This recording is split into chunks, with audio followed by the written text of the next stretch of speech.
Well, good morning. This is Marvin Storm. We're on the trail again.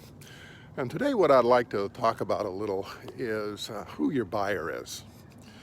Often when an entrepreneur, a founder is looking at selling his company, he gives very little consideration to who the buyer is going to be. As long as the buyer has cash, is willing to pay for the business and willing to take it over, and the founder, the entrepreneur is not going to be there anymore, sometimes the attitude is, what difference does it make? I'm just going to sell the business and be on my way. Now, there are other founders and entrepreneurs that don't necessarily feel that way. They've built a business they're proud of. They have a legacy that they want to leave. They care very much about their employees. They care about their customers. They care about the brand that they've built.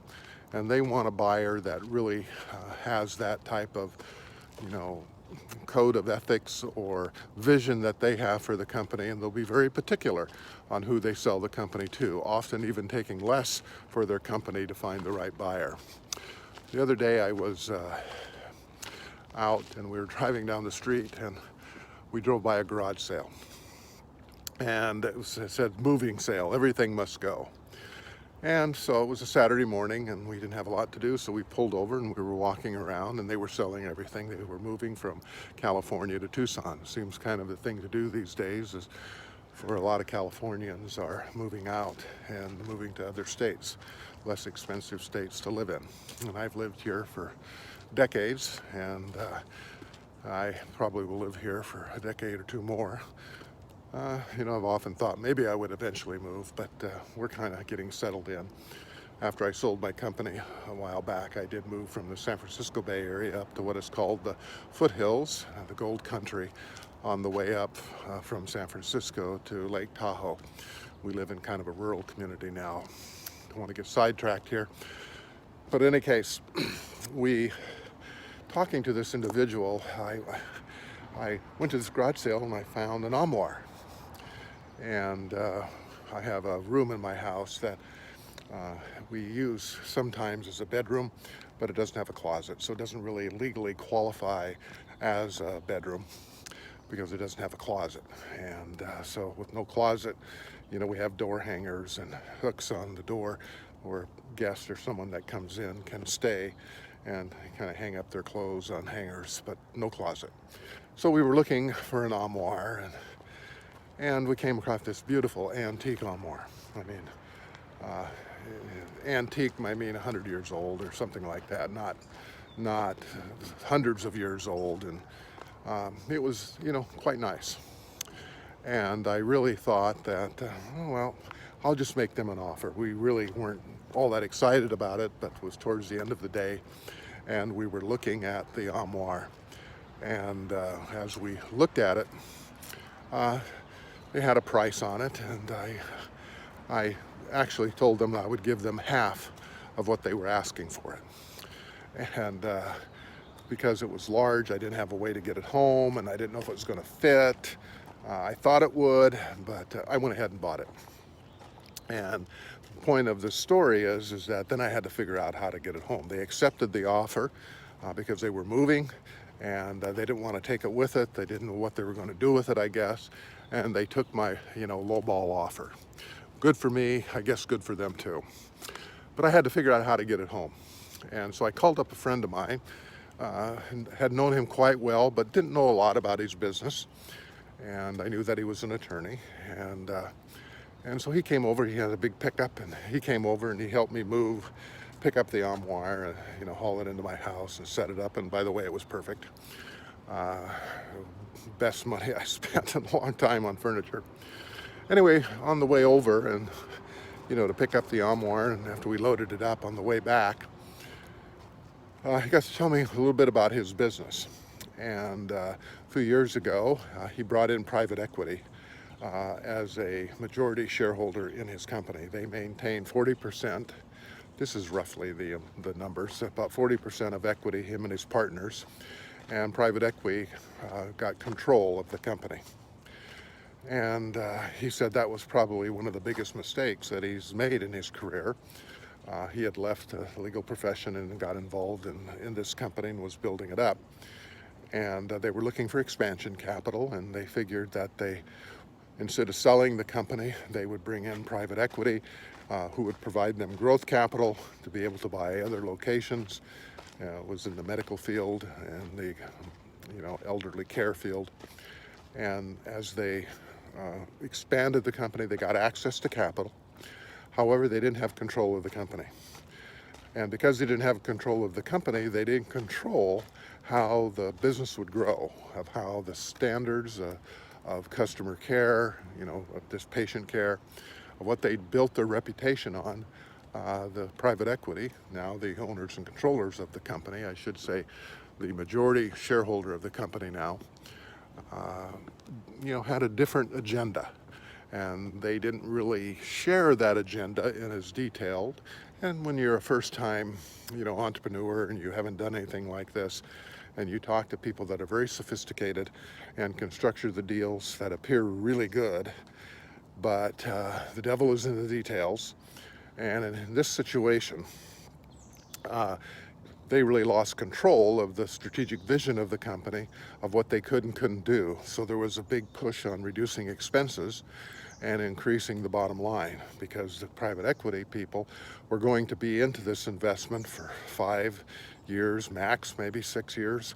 And then after they had built up the revenue, increased the profitability, and the more revenue you have and the more profits you have, the multiple changes. So you might buy a company, a private equity company might buy a company at 4 times earnings, and they may sell it at 6 or 7 times earnings because they've grown revenue and growing profitability. That the higher the revenue, a different type of buyer comes to the table, maybe a strategic buyer, and they're able to sell the company to that, not only by increasing the revenue and the profitability, but increasing the multiple. And that makes a ton of sense to them because they buy these companies. They'll fund it with some equity, and they can pull that equity out by financing the company and leveraging it with debt. And that's what happened here. They leveraged it with debt. And as they leveraged it with debt, that meant there was more debt service and less money for fueling the expansion and the growth of the company and hiring the type of people that they wanted to hire. And before long, the customer satisfaction, patient care, and things that they cared very deeply about started to slide, and they started to lose some of their contracts that they had, and it was really a struggle. And they really felt bad because they had a high threshold of pride in their company. This was their company. They had founded it. They'd killed themselves building it up, and now we have a majority shareholder that has an entirely different set of values as them and has a different objective. That they wanted to maximize their financial return, which is fine. I mean, that's the purpose of private equity. They make investments that they use investor funds into their private equity fund, and they return a rate of return. And the higher return that they are able to earn on invested capital, then they can raise even more money and create larger funds and more acquisitions. And that's their motivation, is not necessarily the pride that a founder has in their company, but on the financial return, especially a return that is based on metrics that are really tied to the profitability of the company and what type of multiple they're going to get when you exit the company. In this particular case, they decided that they were just going to sell the company, that they had a specific management contract, and they wanted to sell their shares. And so some of the partners exited the company, and the company is now in the process of being sold, or will soon be sold. And as I chatted with my friend that was helping me move my armoire, he talked a little bit about what his vision was in the future, is that he's going to do this all over again, but this time without private equity. And he's going to bring in people that are aligned with his vision and goals, and he won't make that mistake again. So I guess the cautionary tale here is that as you look at what you want to do and how you want to structure your company for an eventual sale, what you want to do is start thinking about who that buyer is going to be. Is it going to be a third party? Is it going to be someone that has and shares your values? Is it going to be a private buyer? Is it going to be private equity? Is it going to be, a different type of buyer that is strategic, that shares your vision and goals, and they will incorporate your company into their company and keep existing management in place? There are a lot of different types of buyers out there is really what I want you to think about as you think about the future and what you're actually going to be able to sell your company for and to whom. And that is my thought for today, is that, your sale of your company may be a year, maybe 2-3 years, maybe 5 years from now. But as you start thinking about that, one of the things you really need to think about is who is the eventual buyer likely to be.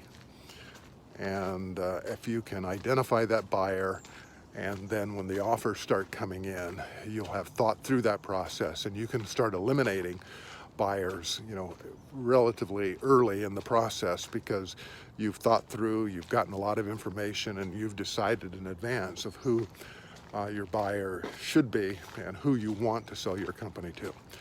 And of course, maybe you don't really care, and that's fine too. If you have dedicated your life and built this up, and you're willing to pass on the company to buyers that have different goals than you, there's nothing wrong with that either. This is not a right or wrong decision or situation. And so what I want you to consider as you go through the process of positioning your company for a sale is that you just include in your thought process what type of buyer you have. So that's the thought for today as we're on the trail. So I'll see you in our next episode, where we'll share some other thoughts and ideas that I have been thinking about during the week. And when I get out for my morning jaunt on the trail, I'll share those thoughts with you. So I'll look forward to seeing you on the next episode. This is Marvin L. Storm. See you then.